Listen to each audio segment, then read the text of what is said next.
Friends, இன்றைக்கி வந்து நம்ம ஹெல்த்தியான ஸ்நாக் ரெசிபி தான் பண்ண போகிறோம். இது வந்து எல்லாத்துக்கும் தெரிஞ்ச ரெசிபி தான். ஆனாலுமே ஏன் ஷேர் பண்ணுறோன்னு பாருங்கள். இதில் வந்து ஒரு பெஸ்ட் டிப் வச்சு சாப்பிடாத குழந்தைங்க எப்படி சாப்பிட வைக்கிறது, அது ஹெல்த்தியாக சாப்பிட வைக்கிறது எப்படின்னு பார்க்கலாம். நீங்கள் வேண்டாம் சொன்னாலுமே வாங்கி வாங்கி சாப்பிடுவாங்க குழந்தைங்க.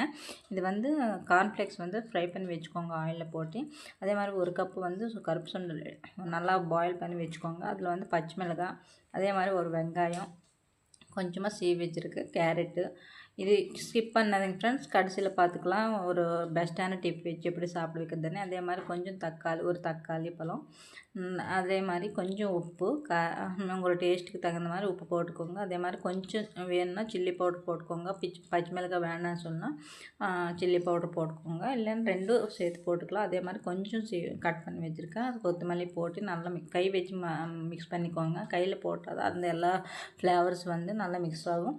அதே மாதிரி சின்ன எலுமிச்சம்பழம் எடுத்து அந்த சாறு எடுத்து நல்லா மிக்ஸ் பண்ணிக்கோங்க. நம்ம ஃப்ரை பண்ணி வச்சுருக்க கார்ன்ஃப்ளேக்ஸ் வந்து நல்லா போட்டுட்டு நல்லா மிக்ஸ் பண்ணிக்கோங்க. இதில் வேணும்னா ஒரு உருளைக்கிழங்கு வந்து நல்லா பாயில் பண்ணிவிட்டு மேஷ் பண்ணிவிட்டு இல்லைன்னா சீவிட்டு போட்டிங்கன்னா உங்கள் ஹெல்த்தியான ரெசிபி ரெடி ஆகிடுச்சு. இந்த ரெசிபி எப்படி